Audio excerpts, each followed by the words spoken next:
Pernah dengar mantra, pantun, gurindam, hikayat, atau pernah dengar tentang periodisasi sastra?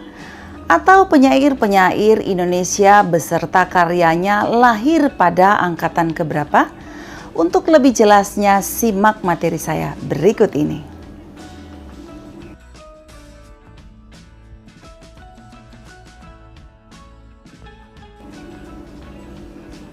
Hai, bertemu lagi dengan saya, Jenny Wenas.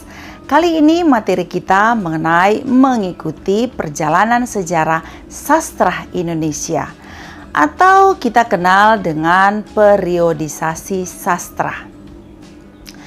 Materi ini sangat penting bagi kita yang mempelajari dunia sastra, seperti cerpen, novel, hikayat, dan lain-lain.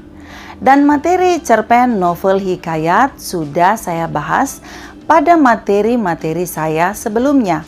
Apalagi bagi kita yang menekuni dunia sastra penting untuk diketahui, khususnya dipelajari pada kelas 11 bahasa, mata pelajaran Bahasa dan Sastra Indonesia. Apa yang dimaksud dengan periodisasi sastra?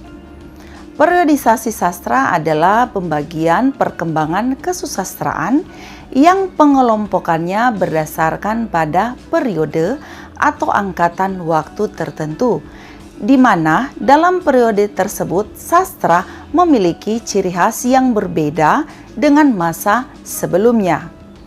Periodisasi sastra membahas mengenai perkembangan sastra dari masa ke masa. Periodisasi sastra Indonesia dapat disusun berdasarkan urutan waktu dan juga berdasarkan hasil karya.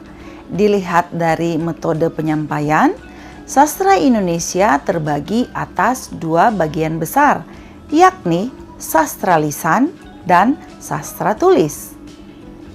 Apa yang dimaksud dengan sastra? Sastra adalah bahasa atau kata-kata, gaya bahasa yang dipakai dalam kitab-kitab atau bukan bahasa sehari-hari. Nah, apa pentingnya dilakukan periodisasi sastra atau apa pentingnya adanya periodisasi sastra? Yang pertama, memudahkan sistematika penulisan sejarah berdasarkan urutan waktu.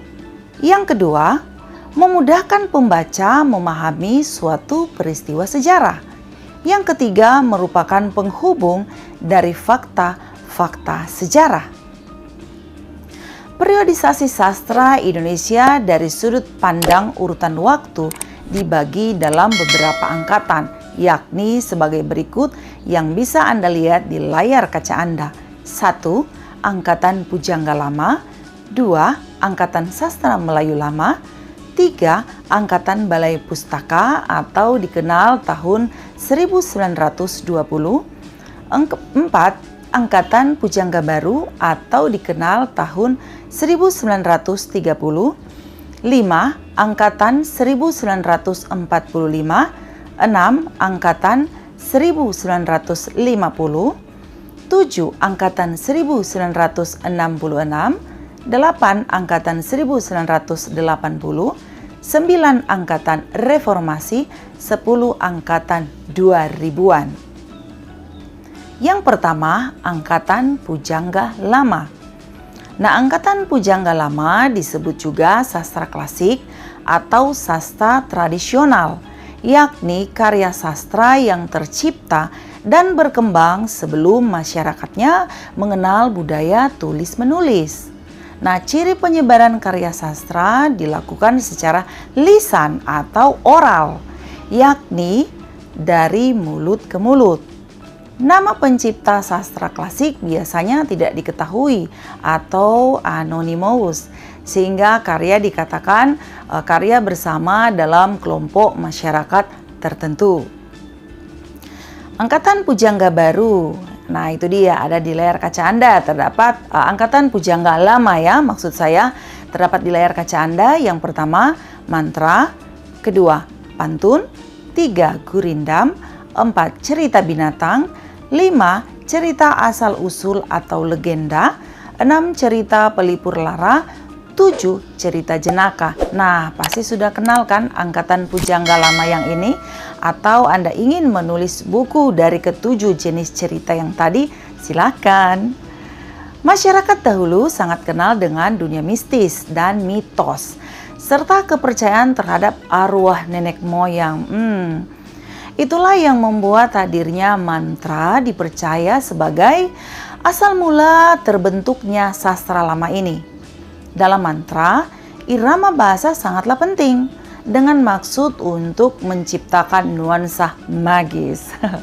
Mantra timbul dari suatu hasil imajinasi atas dasar kepercayaan animisme atau kepercayaan kepada makhluk halus dan roh. Nah, siapa di sini yang masih mempercayai makhluk halus dan roh? Tidak ya? Contoh mantra ketika Anda akan berburu rusa atau di masa itu ketika mereka mau berburu rusa. Mereka mengucapkan mantra terlebih dahulu agar bisa menangkap buruannya tanpa adanya bahaya. Nah, ini dia ya contoh mantra. Ini dia. Sirih lontar pinang lontar terletak di atas penjuru. Hantu buta jembalang buta. Aku mengangkatkan jembalang rusa. Ups. Mantra seperti itu. Saya hanya mengira-gira ya, seperti itu kira-kira di masa itu mereka membaca mantra ya. Tapi mungkin saja berbeda. Saya memberikan contoh yang tadi ya. Seperti itu. Oke, mereka beranggapan bahwa ketika akan mengucapkan mantra, mereka akan selamat dari kejaran harimau, ular, binatang buas, atau binatang-binatang lainnya sehingga binatang semua akan lari menjauh dan mereka akan selamat selama mereka berburu.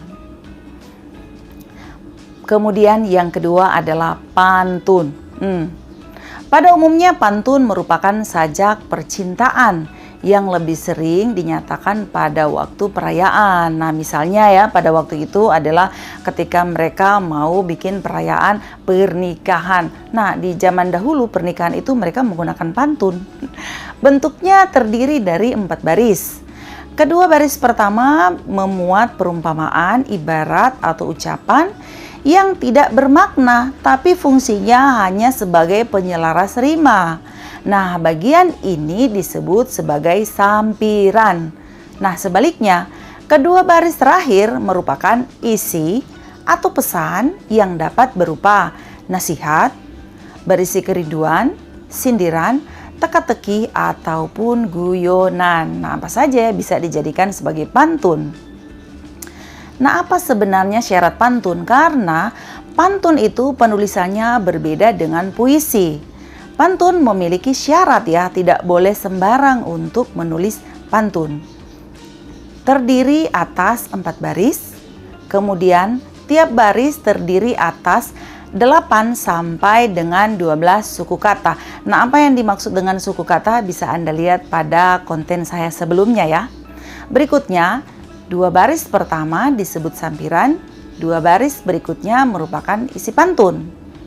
Berikutnya, syarat pantun. Pantun mementingkan rima akhir dan rumus rima berbunyi AB, AB. Maksudnya adalah bunyi akhir baris pertama sama dengan bunyi akhir baris ketiga. Dan bunyi akhir baris kedua sama dengan bunyi akhir baris keempat. Nah, itu dia ya. Nah, di layar kaca Anda ada contoh pantun pada pujangga lama. Sikap sonohong gelana ikan duri, bercakap bohong lama-lama mencuri. Nah, terlihat di situ bahwa rima AB, AB. Nah, ini dia ya. Berikut ini saya akan bacakan pantun di zaman sastrawan masa kini. Dengar ya. Buah mangga banyak getah, makan sedikit kuninglah gigi. Amanah ibu jangan gerah, jalan hidup semangat lagi. Masih ada lagi ya, Anda dengar. Buku paket ada di meja, buka dulu baru dilihat. Daku ingin kalian mengeja, jika membaca punya minat. Masih ada lagi. Medali emas takkan berkarat, kejar hidup dalam pikiran. Gali ilmu sampai dapat, besar nanti hidup mapan. Nah, itu dia karya sastrawan masa kini. Karya Jenny Wenas. Dalam salah satu buku pantun yang saya tulis berjudul seperti yang Anda lihat di layar kaca Anda ya. Kita lanjut. Berikutnya adalah gurindam. Gurindam biasa disebut sajak peribahasa, yakni bentuk sastra klasik terdiri dari dua baris yang saling berirama. Gurindam yang terkenal karangan pujangga Melayu klasik, Raja Ali Haji. Dalam judul Gurindam 12, judulnya adalah Gurindam 12. Karena terdiri dari 12 pasar, kurang lebih 64 gurindam. Cukup banyak ya. Dan zaman itu gurindam 12 itu sangat terkenal. Tapi kalau saya membuat gurindam 12 di zaman ini, saya perlu berpikir dulu ya untuk membuat gurindam. Nah, ciri-ciri gurindam. Seperti apa ya gurindam? Karena gurindam berbeda dengan pantun, berbeda juga dengan mantra. Nah, ini dia ciri-ciri gurindam. Terdiri atas dua baris, kemudian rumus rima akhirnya AA. Kalau pantun yang tadi AB ya, tapi kalau gurindam rimanya AA. Kemudian baris pertama merupakan sebab dan baris kedua berisi akibat dari yang disebabkan pada baris pertama. Berikutnya ciri gurindam berisi ajaran, budi pekerti, atau nasihat keagamaan. Nah, itu dia contoh gurindam. Perhatikan ya, rimanya AA, berbeda dengan pantun rimanya AB. Saya bacakan ya, Anda bisa lihat di layar kaca Anda. Barang siapa meninggal sakat, tiadalah artinya boleh berkat. Barang siapa berbuat fitnah, ibarat dirinya menentang panah. Sakit ya. Jadi kalau kita berbuat fitnah, panahnya balik ke kita ya. Sakit kan? Itu dia. Selanjutnya angkatan pujangga lama adalah cerita binatang. Di televisi banyak sekali cerita binatang. Tokohnya adalah binatang. Cerita binatang sering disebut sebagai fabel, atau cerita binatang kita sebut juga fabel. Fabel adalah kisah yang tokohnya diperankan oleh binatang. Berarti cerita-cerita termasuk di situ yang kita nonton di RCTI atau di mana saja yang tokohnya adalah binatang itu disebut fabel. Tapi kisahnya adalah kisah manusia. Namun perannya seperti manusia. Ia dapat berbicara walaupun dia binatang, bisa makan, bisa minum, dan berkeluarga sebagaimana manusia. Wah, banyak sekali ya di film-film yang kita dapati di televisi tentang cerita-cerita fabel. Fabel dikenal di seluruh dunia, bukan hanya di Indonesia. Dan setiap negara memiliki karakter fabel yang berbeda-beda. Sebagai contoh karakter fabel, misalnya pada masa masyarakat Melayu sangat dikenal fabel adalah tokoh kancil. Di Jawa Barat, tokoh fabel yang terkenal adalah kera. Sedangkan di Eropa, yang tokoh fabel yang terkenal, tokoh binatang yang terkenal adalah serigala. Dan di Kamboja, tokoh binatang yang terkenal adalah kelinci. Nah, pernah lihat kan? Itu dia. Oke, selanjutnya cerita asal-usul atau yang kita kenal sebagai legenda. Kalau bicara legenda, pasti kita semua tahu ya apa yang dimaksud dengan legenda. Nah, secara garis besar, cerita asal-usul dibagi 3 jenis. Yang pertama, cerita asal-usul dunia tumbuhan. Contoh, padi bermula dari kuburan Dewi Sri. Seperti itu ya. 2, cerita asal-usul dunia binatang. Contoh, sapi itu bergelambir karena sewaktu mandi, bajunya tertukar dengan baju kerbau yang lebih besar. Lucu juga ya. Oke, yang ketiga, cerita asal-usul terjadinya suatu tempat. Contoh, Gunung Tangkuban Perahu di Jawa Barat. Nah, siapa yang tidak kenal cerita Gunung Tangkuban Perahu? Saya juga pernah pergi ke sana ya, karena penasaran. Tapi sudah beberapa kali sih. Sombong ya.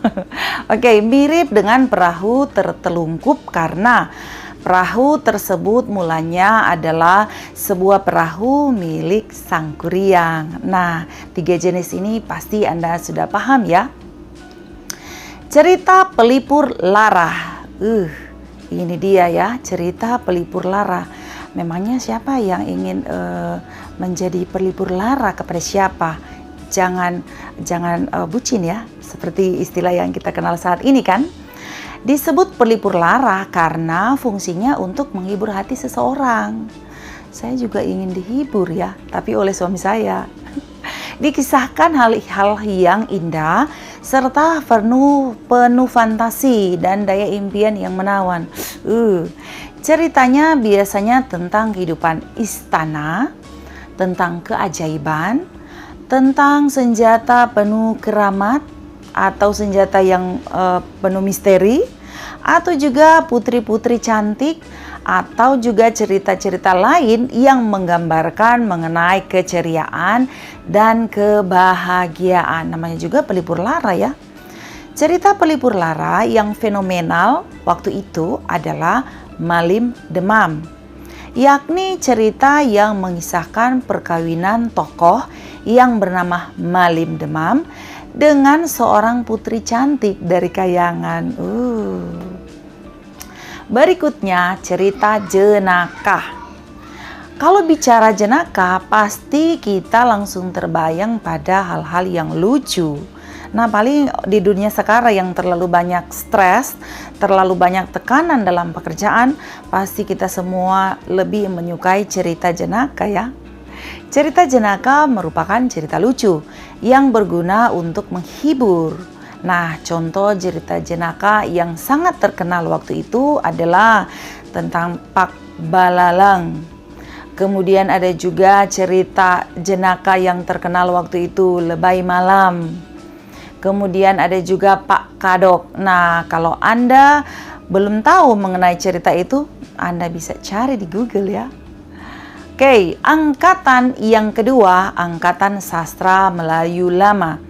Nah, Angkatan Sastra Melayu Lama biasanya berbicara mengenai hikayat.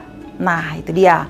Berdasarkan isinya, sastra Melayu Lama dikelompokkan menjadi 6 jenis, yakni 1. Kisah tentang para nabi.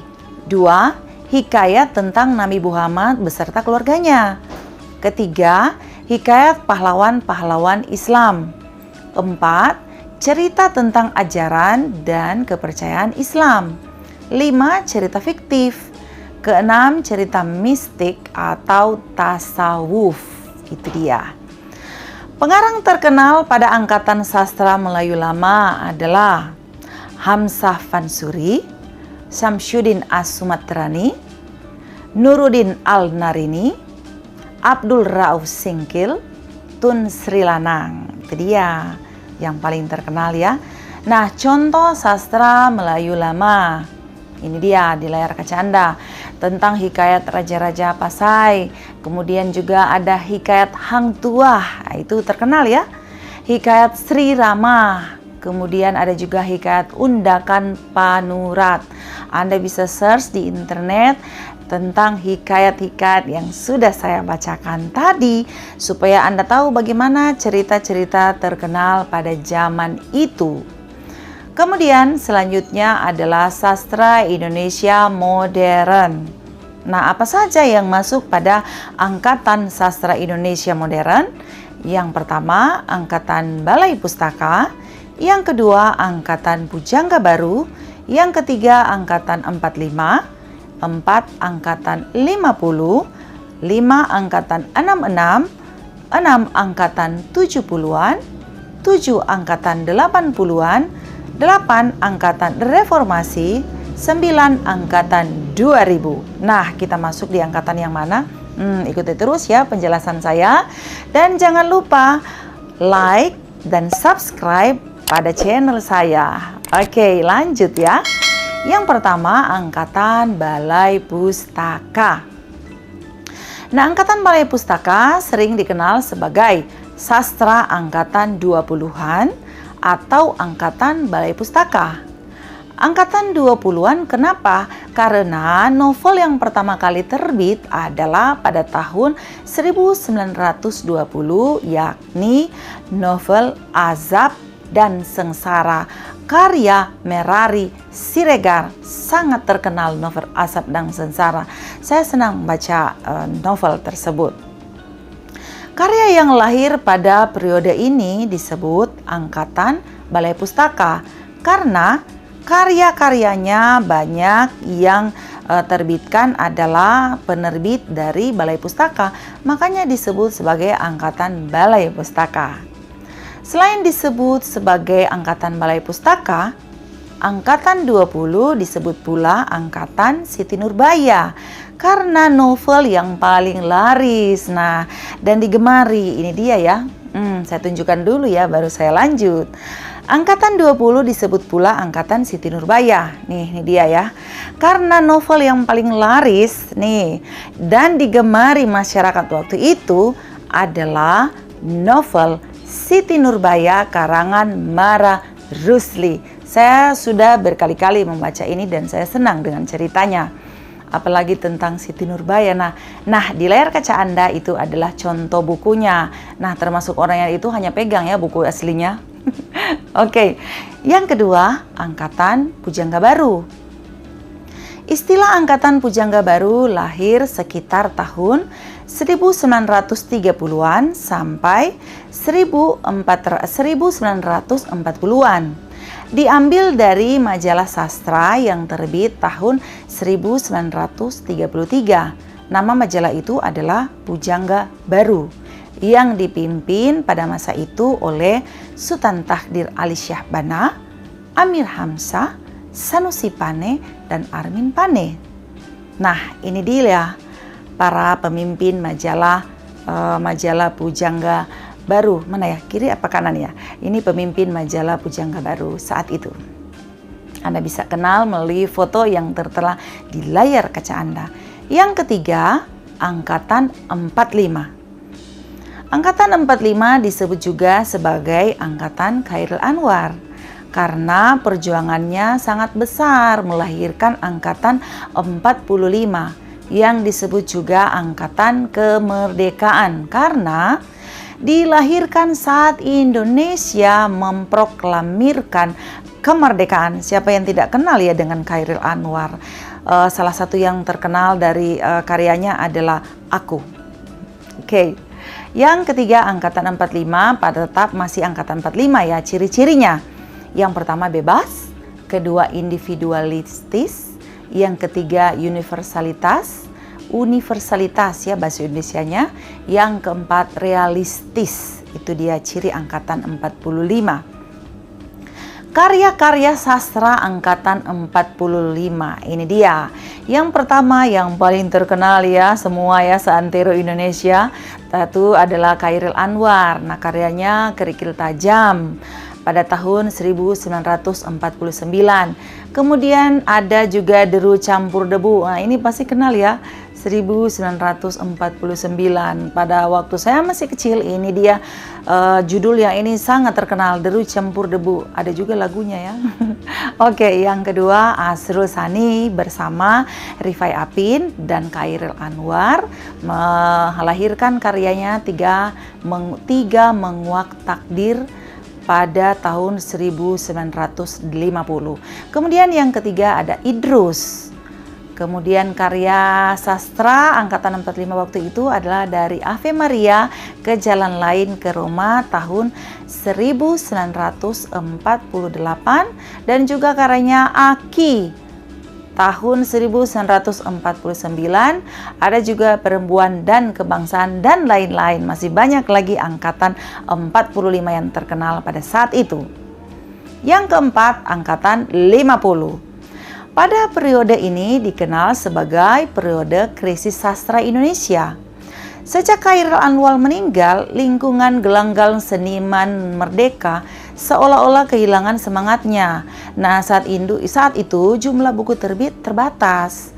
Penerbit Balai Pustaka sebelumnya sangat berperan dalam penerbitan buku ya. Tapi pada masa ini hanya ada pada majalah-majalah saja terbit karya-karya mereka. Nah, seperti Gelanggang, Siasat, Mimbar Indonesia, Zenit, Pujangga Baru, itu adalah majalah-majalahnya. Nah, pada masa ini dikenal zamannya sastra majalah. Kenapa? Karena terbit dengan majalah, bukan pada penerbit ya, seperti Balai Pustaka. Habib Yasin menjadi pelopor angkatan 50 karena angkatan ini ditandai dengan terbitnya majalah sastra yang disebut Kisah yang dipimpin oleh Habib Yasin itu sendiri ya. Angkatan ini lebih berkembang adalah karya-karya sastra majalah seperti cerpen, puisi-puisi balada. Nah, puisi-puisi balada yang terkenal adalah karya-karya dari W.S. Rendra seperti Nyanyian Angsa. Tahu kan tentang Nyanyian Angsa? Kemudian sastrawan angkatan 50-an adalah, nah ini dia di layar kaca Anda, sastrawan angkatan 50. Yang pertama Pramudia Anantatur. Karyanya adalah Keranji dan Bekasi Jatuh pada tahun 1947. Karyanya Bukan Pasar Malam pada tahun 1952. Kemudian sastrawan berikutnya adalah N. Hadini, melahirkan karyanya Dua Dunia pada tahun 1950. Kemudian karyanya Hati Jang Damai 1960. Kemudian yang ketiga ada Mokhtar Lubis, karyanya Tak Ada Esok tahun 1950. Kemudian Jalan Tak Ada Ujung, nah itu dia terkenal ya, 1952. Dan masih banyak lagi sastrawan di masa itu, tapi saya hanya tulis beberapa saja ya. Kemudian kita masuk yang kelima adalah angkatan 66. Angkatan 66 dicetuskan oleh Habib Yasin melalui bukunya yang berjudul Angkatan 66. Karya sastra yang lahir pada periode ini lebih banyak yang berwarna protes terhadap keadaan sosial dan politik pada masa itu. Nah, karya sastrawan angkatan 66 misalnya atau contohnya sastrawannya atau dan lain-lain sebagainya ada banyak ya, tapi saya hanya mengambil 3 bagian saja ya. Yang pertama Taufik Ismail, karyanya Malu Aku Jadi Orang Indonesia, pernah baca? Kemudian karyanya Tirani dan Benteng. Yang kedua Sutarji Kalsumbahri, karyanya Amuk dan juga Kapok. Yang ketiga Sapardi Djoko Damono, nah yang baru saja berpulang ya. Karyanya adalah Dukamu Abadi tahun 1969 dan Mata Pisau pada tahun 1974. Yang keenam, angkatan 70-an. Angkatan 70-an melahirkan sastra kontemporer yang dipelopori oleh Sutarji Kalsumbahri. Puisinya lebih menekankan pada permainan bunyi dan bentuk grafis. Terkumpul pada sebuah buku berjudul O Amuk Kapak, terbit tahun 1981. Oleh kritikus sastra, Sutarji Kalsumbahri digolongkan ke dalam penyair yang melahirkan puisi-puisi kontemporer. Nah, pada angkatan 70-an, sastrawan-sastrawannya adalah Umar Khayyam, Ikra Negara, Arifin C. Nur, Ak Hadiat, Darmanto Jatman, Arif Budiman, Habib Yasin, dan lain-lain sebagainya ya. Tidak saya sebutkan semuanya. Yang ketujuh, angkatan 80-an. Sastra setelah kurun waktu tahun 1980 ditandai dengan banyaknya roman percintaan dengan sastrawan wanita yang menonjol pada masa itu, yaitu sastrawan wanita Marga T. Karya sastra Indonesia pada masa itu pada masa angkatan ini tersebar luas di berbagai majalah dan penerbitan umum, oleh sebab itu jadi terkenal. Mirawe dan Margate, siapa yang tidak kenal dengan Mirawe? Pasti terkenal, dan Anda sudah mengetahui karya-karya dari Mirawe. Adalah dua sastrawan wanita Indonesia yang menonjol dengan fiksi romantis atau percintaan dan menjadi ciri-ciri novel merdeka. Pada era 80-an ini tumbuh sastra yang beraliran pop remaja, yaitu lahirnya sejumlah novel populer yang dipelopori oleh Hilman dengan serial Lupusnya. Siapa yang tidak pernah nonton Lupus? Pasti sudah kan? Berikutnya, ke-8, Angkatan Reformasi. Munculnya angkatan ini ditandai dengan maraknya karya-karya sastra, puisi, cerpen, maupun novel yang bertema sosial politik, khususnya seputar reformasi. Di rubrik sastra harian Republika, selama berbulan-bulan dibuka rubrik sajak-sajak peduli bangsa dan sajak reformasi. Berbagai pentas akhirnya pembacaan sastra dan penerbitan buku antologi puisi juga didominasi sajak-sajak bertema sosial politik. Berikutnya, ke-9, Angkatan 2000. Sampai sekarangnya kita termasuk pada Angkatan 2000. Korilayun Lampan tahun 2002 melempar wacana tentang lahirnya sastrawan Angkatan 2000. Angkatan ini ditandai oleh karya mereka yang cenderung berani dan vulgar, seperti pada karya-karya Ayu Utami. Itulah yang membuatnya menonjol dari pengarang-pengarang lainnya. Pada umumnya, bahasa yang digunakan bersifat santun dan bersih dari citraan yang erotis dan vulgar. Aktivis gerakan fiksi Islami didominasi oleh para perempuan penulis, seperti halnya fiksi sekuler yang juga didominasi oleh perempuan penulis. Nah, dua kelompok mainstream sastra yang berbeda ideologi itu akan saling berebut pembaca dan pengaruh bagi perkembangan sastra Indonesia kontemporer. Nah, siapa sastrawan Angkatan 2000 dan karyanya? Ini dia di layar kaca Anda ya. Yang pertama, Ahmad Fuadi, karyanya Negeri Lima Menara tahun 2009. Karyanya Rana Tiga Warna tahun 2011. Kemudian yang kedua, Andrea Hirata, karyanya Laskar Pelangi tahun 2005. Pernah nonton kan Laskar Pelangi? Yang ketiga, Ayu Utami, karyanya Saman tahun 1998. Kemudian Larung tahun 2021. Nah, itu dia ya penjelasan saya mengenai seputaran sejarah tentang periodisasi sastra Indonesia.